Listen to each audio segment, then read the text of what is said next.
dans l'émission Parole de femmes. Nous parlons toute cette semaine de l'amitié, de l'importance de l'amitié. Et hier, vous l'avez appris, Dieu veut que vous ayez des amis. L'amitié est dans le plan de Dieu et nous ne voulons plus passer à côté du plan de Dieu. C'est pourquoi nous avons décidé que malgré les déceptions, malgré les échecs, nous voulons laisser Dieu nous guérir et à nouveau croire pour de nouveaux amis. Hier, Mathilde, tu as dit « jette ton filet » et je crois que c'était vraiment une parole prophétique pour dire à nouveau « Seigneur, moi je crois dans tous tes plans parfaits, y compris dans l'amitié. Je jette mon filet et je crois que tu vas remplir ce filet. » Pas trop, parce qu'on a dit que les amis, les vrais amis, c'était pas 400 poissons.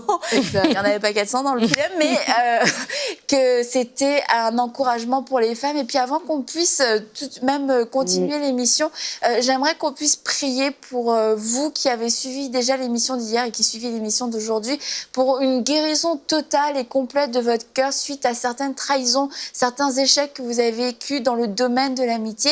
Et nous sommes avec notre amie Audrey Mac. Bonjour Audrey. Salut les amis, bonjour. Tu vas bien Audrey? Ça va bien, comment je ne peux que être bien dans votre compagnie, mesdames. Est-ce que je peux te demander tout de suite de pouvoir prier pour ces femmes qui attendent qu'on s'accorde avec elles? Oui, le Seigneur nous a donné une parole de connaissance hier, qui avait eu une, et c'est peut-être plus qu'une, c'est peut-être plusieurs, où votre meilleur ami vous a volé votre mari.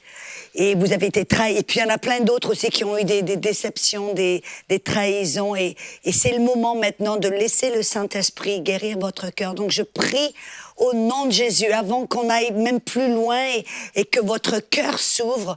Et je déclare au nom de Jésus que toute blessure, tout traumatisme, toute dureté de cœur maintenant disparaisse au son de ma voix, que votre cœur, que Jésus vient pour guérir les cœurs brisés, fracturés et blessés.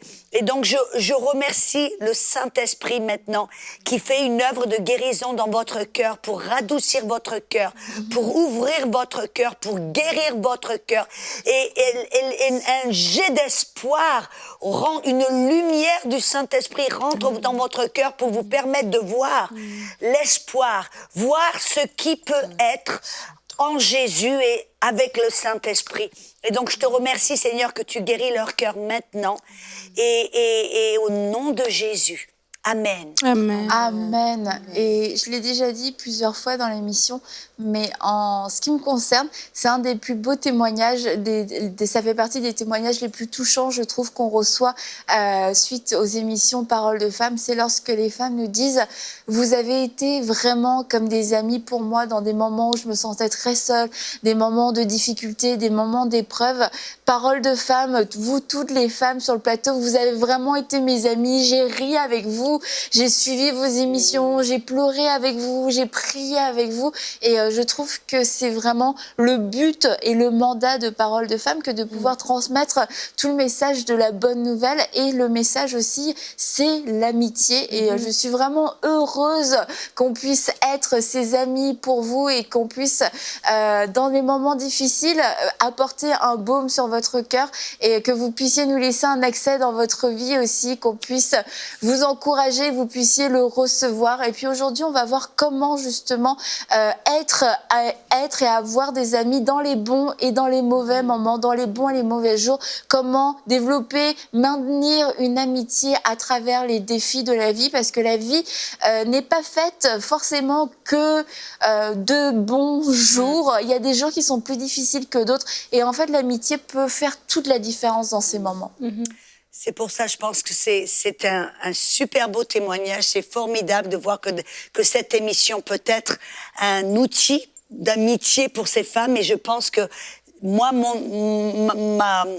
mon désir pour ces dames qui nous regardent aujourd'hui, c'est qu'elles aient au-delà d'une émission de télé. Amen. Qu'elles aient au-delà, qu'elles reçoivent des amis qui aient de la chair, du sang, qu'elles peuvent toucher, avec qui elles peuvent s'asseoir et avoir une tasse de café. Et regarder Parole de Femmes. Et regarder Parole de Femmes ensemble. Pourquoi pas? Mais parce qu'il y a une réalité. Et c'est dans le verset 10, on a vu dans l'Ecclésiaste. Mais dans le verset 10, il dit « S'il tombe, L'un relève son compagnon, mais malheur à celui qui est seul, qui tombe sans avoir un second pour le relever. Il y a des moments où on a besoin d'avoir quelqu'un, chair et sang, pour nous toucher, pour nous relever, pour nous aider, pour être là. Par exemple, il n'y a pas longtemps, j'ai parlé à une dame qui habitait dans le Sri Lanka. Elle venait de perdre son bébé et puis elle avait besoin d'avoir quelqu'un pour lui parler. Donc je l'ai appelée au téléphone, mais je dis c'est encore mieux qu'elle ait une amie avec qui pleurer, une amie avec qui la tenir dans ses bras. Moi, je ne pouvais faire que à distance quelque chose, mais d'avoir une amie qui est là quand il y a des moments comme ça, très, très difficiles. Et c'est de ça qu'on parlait, défis de la vie. Quand il y a des choses qui se passent dans la vie, des fois, on n'a pas des réponses. Des fois, on a simplement besoin de pleurer avec quelqu'un. Des fois, on a simplement besoin d'avoir ce réconfort, cette amitié, cette chaleur humaine. Et donc, ça fait partie du plan de Dieu. Et même on a abordé un peu le sujet dans le ministère. Des fois, il se passe dans le ministère des choses. Et en tant que femme dans le ministère, on a besoin d'avoir quelqu'un à qui on peut parler, à qui on peut aller et partager certaines choses. Et c'est tellement important. Et quand je voyage, je vois que l'absence d'amis véritables, c'est un des problèmes numéro 1 dans le ministère. De pas pouvoir, et tu en as parlé un peu, de pas pouvoir avoir une amie. Et je vois ça souvent quand je voyage, des femmes de pasteurs. Et c'est souvent ce qu'elles me disent. Elles me disent, je n'ai personne à qui vraiment parler. Je n'ai personne avec qui vraiment partager des défis, des choses. Parce que en tant que femme, surtout femme de pasteur, c'est difficile de pouvoir parler avec ces brebis, de certains vraiment défis et problèmes qu'ils rencontrent parce que elles ont besoin d'être celles qui relèvent les autres, celles qui aident les autres.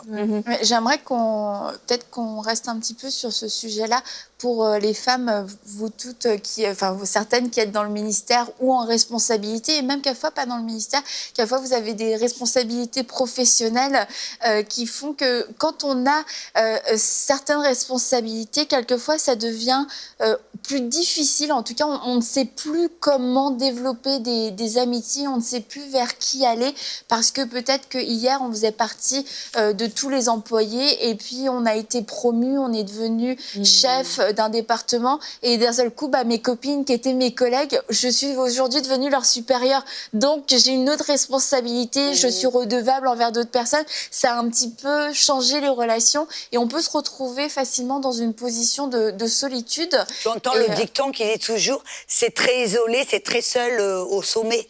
Tout à fait, mais c'est pas une fatalité. Je pense qu'il faut juste peut-être quelquefois réapprendre. Et donc je pense à toutes ces femmes, et vous qui êtes femme de pasteur, peut-être auriez-vous des conseils à donner pour sortir ou pour éviter cette solitude ou cet isolement, parce que c'est, encore une fois, je dis, il y a des solutions, mais quelquefois, il faut juste réfléchir en dehors de tout ce qu'on a connu, de tout ce qu'on a fait jusque-là. Dieu n'a pas prévu qu'on demeure dans cette forme de souffrance, si je peux le dire ainsi, parce que je crois qu'il y a beaucoup de femmes qui sont femmes de pasteur ou dans une position d'autorité qui souffrent de ne pas avoir d'amis. Et Dieu n'a jamais prévu qu'on souffre. Et si on souffre de solitude, c'est parce que Dieu a prévu que nous ayons des amis. Parce qu'il y en a qui se sont résignés, se sont dit, dans ma position, je ne pourrai jamais avoir d'amis. Et j'ai déjà été là dans un moment donné de ma vie où je savais comme plus trop vers qui aller, parce que c'est certain, je ne recommande pas de se confier à nos brebis si on est femme de pasteur, parce qu'on peut vivre des trahisons et aussi, c'est pas un bon modèle. On peut pas être un bon modèle et on peut pas recevoir des conseils. Mais ça veut pas dire qu'on crée pas de relations. Ça veut pas dire qu'on a relations. Exactement, j'ai des bonnes relations avec beaucoup de femmes dans mon église, mais j'ai trouvé une amie en toi, entre autres. Annabelle. Ça, je m'attendais. Et j'ai des amis comme Audrey, qui sont plus... oui, c'est ça. Si on était amis, ça serait bien Nadine. Mais je veux dire, dire, il y a des amis plus proches, il y a des amis qui sont là, qui sont dans le ministère, à qui vraiment on peut se confier.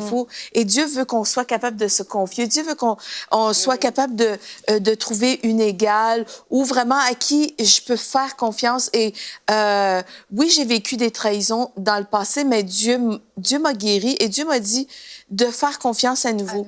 Et Dieu m'a dit, fais confiance à nouveau parce que c'est moi qui l'ai choisi, tes amis. Et vraiment, j'aimerais dire à ces femmes que Dieu va vous montrer par l'Esprit Saint qui est cette bonne amie. Peut-être c'est une amie, deux amies, mais je dirais pas, je dirais sans plus. Peut-être il y a des personnes à qui vous vous confiez un peu moins souvent que peut-être sont pas dans votre pays, mais que, comme toi, Audrey, vraiment, on se voit quelques fois par année, mais quand on se voit, c'est fort, c'est profond, c'est intense. Le reste de l'année, on se texte, on se fait des FaceTime. Mais c'est vrai, mais je trouve ça le fun. Je pense que c'est important d'avoir du plaisir dans le ministère et d'avoir des amis parce que c'est permis d'avoir du fun, c'est permis d'avoir une égale, c'est permis d'aller prendre un café, c'est permis de vivre des joies, c'est permis aussi de partager ses difficultés, voir ses échecs.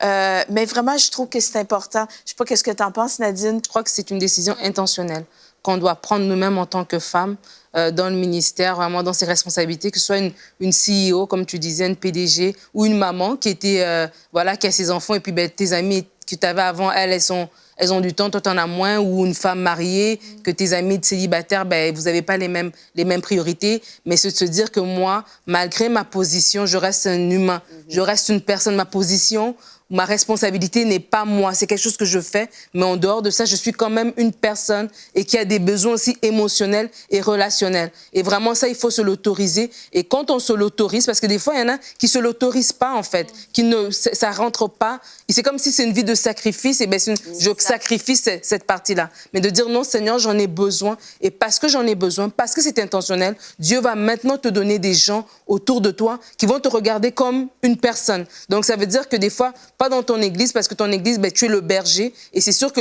le berger est proche de ses brebis, mais la relation n'est pas la même. Mais peut-être il y a des ministères amis, ou encore une personne qui est extérieure, exactement, qui peut te comprendre, qui va t'aimer tel que tu es, et de manière à ce que vous allez pouvoir marcher. Et c'est peut-être une amitié par rapport à votre foi, une amitié par rapport peut-être à des choses beaucoup plus superficielle, soit. Mais vraiment, il faut se l'autoriser, il faut être intentionnel. Et nous-mêmes aussi, il faut accepter d'avoir quelqu'un qui va nous regarder tel que nous sommes et avec qui on va pouvoir marcher tel qu'on est, tout simplement. Et ça, il faut se l'autoriser. Et il faut vraiment, et je le répète, il faut vraiment être intentionnel dans tout ça pour pouvoir marcher comme il se doit, en fait. Moi, je vois dans cette...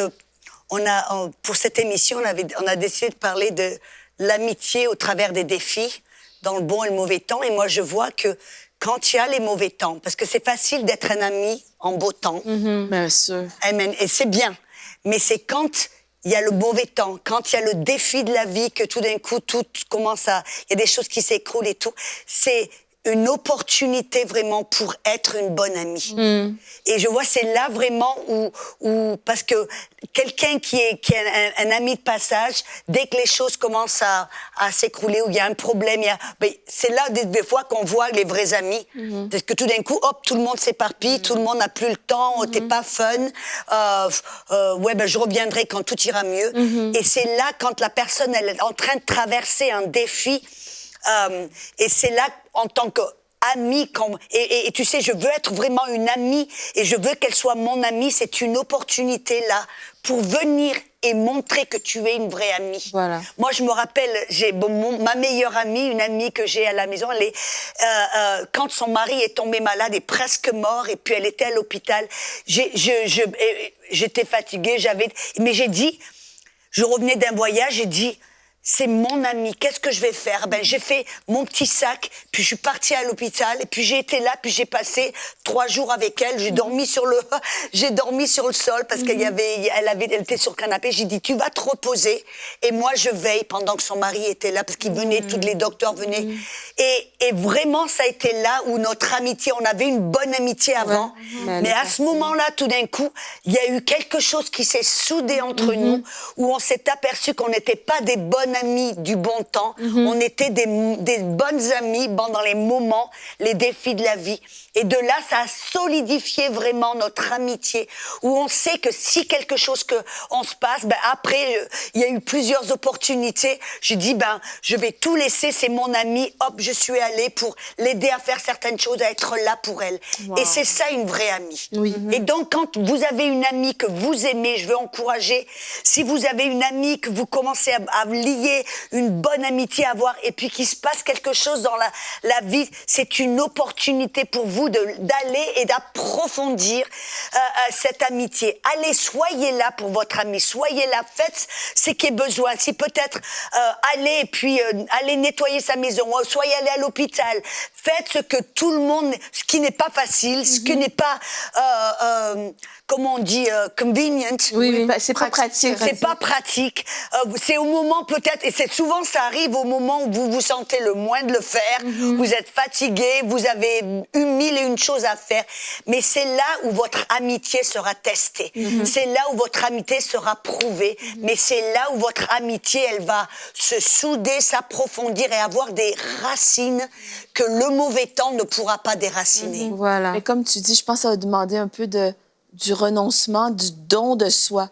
Et ça, c'est une valeur qu'on retrouve peut-être de moins en moins, mais vraiment, on veut vraiment revenir aux valeurs du royaume, aux valeurs de la réelle amitié qui n'est pas superficielle, mais qui est profonde et qui implique un contact physique, une présence humaine. Et comme toi, tu t'es déplacé, tu as fait ton petit sac, et bien des fois, ça va nous demander peut-être justement de mettre de côté nos agendas pour pouvoir être présente, pour solidifier, pour être le soutien dans ces moments plus difficiles. Et Dieu nous appelle à être des amis présents, des amis fidèles. Jésus est l'ami fidèle et tendre. Et nous devons être des amis fidèles et tendres. Et je pense que si on est connecté avec l'Esprit de Dieu, à chaque moment, à chaque jour, on va pouvoir savoir exactement quoi faire, justement pour entretenir et nourrir cette amitié, être cette amie que Dieu veut qu'on soit présente, encourageante, un soutien. Vraiment, je trouve ça... Je trouve ton exemple est super beau, Audrey. Proverbe 17 qui dit « L'ami aime en tout temps, mais c'est dans le malheur, il se montre un frère. » On passe vraiment à un niveau supérieur dans le malheur. Et c'est comme dans le mariage, on l'a déjà dit, et dans l'amitié, on peut s'attendre à ce qu'il y ait quelque chose de vraiment naturel, de spontané, quasiment magique, une connexion.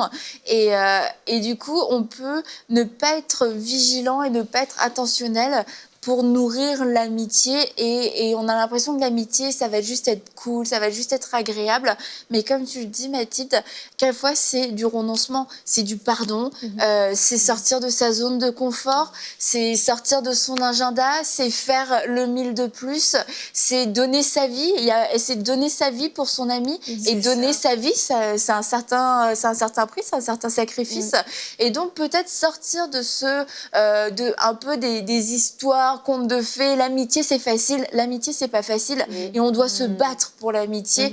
Et on doit se battre pour nos amis. Et ils doivent sentir qu'on est les compagnons d'œuvre à côté d'eux, qu'on est prêt à se battre à leur côté, mais qu'on est aussi prêt à se battre dans la relation, parce que quelquefois, dans les mauvais moments, il peut y avoir des déchirures entre eux, même avec nos amis. Alors, est-ce qu'on va dire... Moi, pendant longtemps, j'ai eu cette pensée...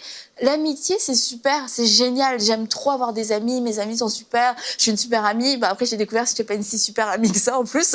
Mais j'avais jamais saisi, pendant longtemps, je n'avais pas saisi la notion je dois me battre pour mes amitiés. Et pour moi, bah, écoute, on est amis, c'est génial. Maintenant, si on n'est plus amis, eh bah, tant pis, tu vois, il y a d'autres combats dans la vie. Et vraiment, comme on en a parlé hier, c'est la volonté de Dieu qu'on ait des amis. Mais cette volonté, bah, pour qu'elle puisse s'accomplir, il faut se positionner et il faut se battre et pas rester passif. Quand on voit des situations, des gens qui s'éloignent de nous, que Dieu avait mis sur notre chemin, faut pas les laisser partir, parce que quelquefois, on laisse vraiment partir un frère et on manque l'occasion d'être un ami. Oui, tout à fait. Et vraiment, c'est important. Et c'est là, justement, l'importance de bien choisir pour avoir une amie qui nous aime réellement. Parce que si une amie aime en tout temps, que dans le malheur, il se montre un frère, c'est que dans le malheur, il se rapproche encore plus. On a parlé hier des amitiés virtuelles. Et des fois, on a des amis virtuels qui sont ou des amis superficiels qui sont des amis des bons moments, quand tout va bien, quand on est riche et puis qu'on a tout ce qu'il faut, ils sont là, mais le jour où on perd, ben là, ils sont plus là. Et c'est vraiment important à ce moment-là de choisir des personnes qui nous aiment pour de vrai, tels que nous sommes nous, et non tout ce qu'on apporte ou tout ce qu'on a, pour que justement dans le malheur, ils soient capables de rester là, pour ne pas qu'on soit blessés parce qu'ils nous ont laissés, et là qu'on ferme nos cœurs aux amitiés d'après. Et ça, c'est super important vraiment de donner cette qualité d'amitié à quelqu'un, et aussi d'être capable de la recevoir. Je dis ça pourquoi? Parce que des fois, on s'attache avec des gens, et parce qu'on a fait 10 ans avec la personne, mais c'était 10 ans qui étaient 10 ans de superficialité, et c'est dans le malheur que justement tu t'es rendu compte, en fait, il n'y avait rien dans tout ça. Et donc, c'est pour ça que c'est important de bien choisir, de revenir au Seigneur. Seigneur, montre-moi parce que c'est ta volonté. Et quand Dieu va te montrer, et là maintenant, tu sais que tu dois tenir à cette amitié et tu dois la protéger ou la nourrir, être capable de revenir vers la personne. Tu dis, et peut-être c'est toi qui as manqué. Peut-être toi, tu as été tellement occupé, et puis ton amie, elle passait par quelque chose et tu t'as minimisé. Mais là, ah non, je te rappelle et je te demande pardon. Je crois que tu vivais quelque chose et j'ai pas été disponible pour toi. Et c'est comme ça que on rouvre la porte et on est capable d'aller plus loin aussi. Et là, on parle beaucoup des mauvais jours, mais à la fois, les cœurs se révèlent dans l'épreuve, mais les cœurs se révèlent aussi dans le succès. Et il y a des personnes, elles aiment quand t'es faible, elles aiment quand elles peuvent t'apporter quelque chose. C'est pas qu'elles aiment forcément quand t'es faible, mais elles sont comme en position, moi je t'apporte quelque chose, je te conseille, etc. Puis le jour où tu sors de tout ça, le jour où tu commences peut-être à vivre une certaine réussite, où tu deviens aussi plus autonome, que t'as plus besoin, la relation a besoin de changer parce que t'as grandi, c'est une bonne chose. Il y a des personnes au moment du succès aussi, qui s'en vont parce qu'il peut y avoir de la jalousie. Donc autant le bon que le mauvais jour est très révélateur et est un bon test pour savoir qui marche réellement avec nous, qui nous aime vraiment, et nous aussi, qui on aime vraiment. Est-ce qu'on se réjouit pour toutes les personnes autour de nous? Est-ce que nos amis qu'on prenait le temps d'appeler quand elles allaient mal, est-ce que quand ça va bien, finalement, quand leur couple va beaucoup mieux, va même mieux que le tien, est-ce que c'est encore ton ami? Est-ce que tu te réjouis encore pour elle? Le bonjour est aussi un bon test pour l'amitié. C'est pour ça, on a fait une émission ensemble il y a un petit bout de temps sur les valeurs du royaume, et je crois que ce serait bien d'aller regarder ces émissions à nouveau, de faire le replay, parce que ces valeurs dont on a parlé, ce sont les valeurs dont on a besoin pour être ce genre d'ami qui est là dans le bon temps, dans le succès, dans les mauvais temps, dans les défis. Ça demande, ça exige, parce que nous sommes dans une culture maintenant où on nous conditionne à être très recentrés sur nous-mêmes, c'est moi. Il y a tous ces magazines, c'est self, c'est moi, je, et tout est pour nourrir le grand jeu. Oui. Et ça veut dire que ce genre de mentalité va vous empêcher d'être ce genre d'ami qui sera là dans les mauvais moments. Parce que tout d'un coup, c'est oh ben c'est pas facile, ou ou c'est moi j'aime bien, ou ben un autre jour, ben elle comprendra que je suis pas dispo, ou elle comprendra non.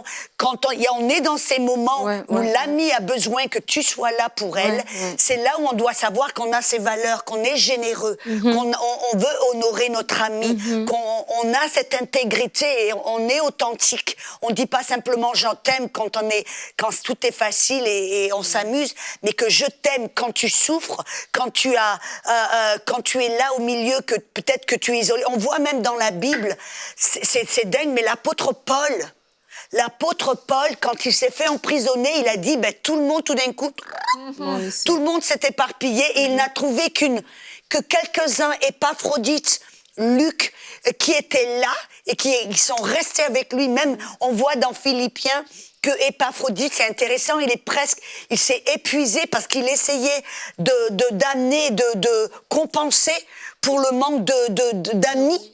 Et il a essayé d'être là. Et cet ami, c'était pas simplement dire « Oh, Paul, je t'aime, je t'aime ». Cet ami, c'était là « Oui, t'es en prison, je vais t'amener, de quoi t'as besoin, je vais voyager, je vais faire ceci, je vais faire cela ». Il était présent, il était dispo. Il en est tombé malade parce qu'il s'est épuisé. Ça, c'était le genre d'ami. Et on peut pas être ce genre d'ami avec tout le monde. Non. Et ça, on doit le comprendre. On vous demande pas, mesdames, d'être Et comme tout ça, le de monde. vous éparpiller. Et tout le monde ne peut pas être ce genre d'ami pour nous. Voilà. Oui, c'est ça. On doit savoir qu'on est, et on va le découvrir dans une émission plus tard, qu'on doit être sélectif. Mais ce genre de moments, quand on a des moments où, quand on est dans le succès, ou bref, où on découvre quels sont les gens, quels sont les épaphrodites dans notre vie.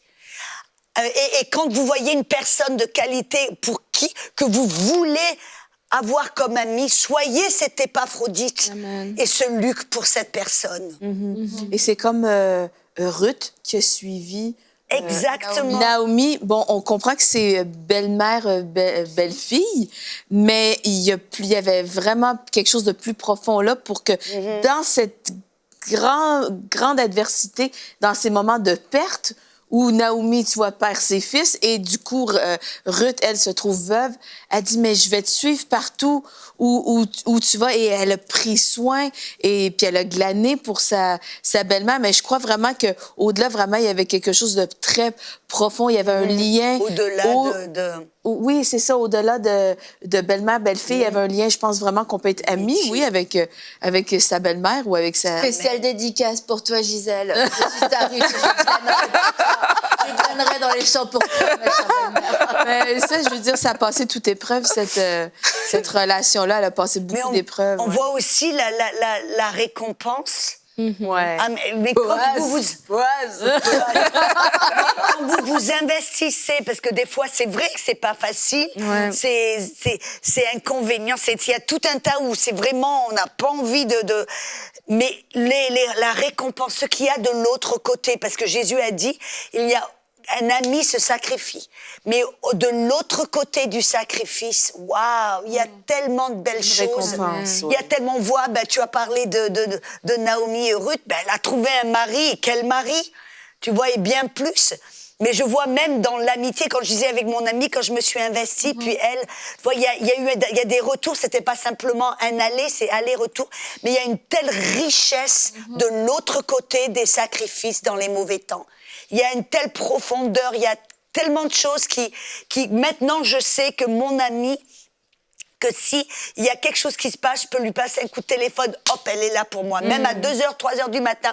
Moi, une fois, il y a pas longtemps, en fin de compte, je me suis réveillée à 1h, 2h du matin, puis tout d'un coup, j'ai comme un fardeau de prière, je sens qu'il fallait que je prie. Et ben, qu'est-ce que j'ai fait? J'ai appelé mon amie. Je me suis dit, je suis persuadée qu'elle est réveillée. Et donc, j'ai envoyé un petit texto, puis elle m'a tout de suite répondu, puis j'ai dit, Joyce, tu es réveillée? Elle me dit, j'étais pas... C'est Joyce Meyer, ton amie?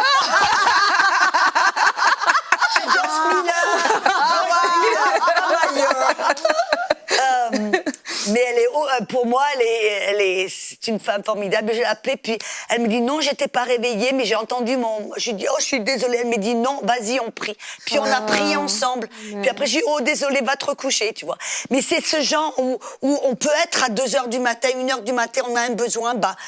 Ce genre d'ami va tout lâcher pour venir et être là pour vous. Et c'est ce genre d'amitié que Dieu veut que l'on construise dans notre vie, parce qu'il y a tellement de richesse, tellement de profondeur, et puis c'est comme on a parlé, c'est ce genre de quand vous tombez, elle est là pour vous relever. Quand elle tombe, vous êtes là pour le relever. Et 2 vaut bien mieux que 1.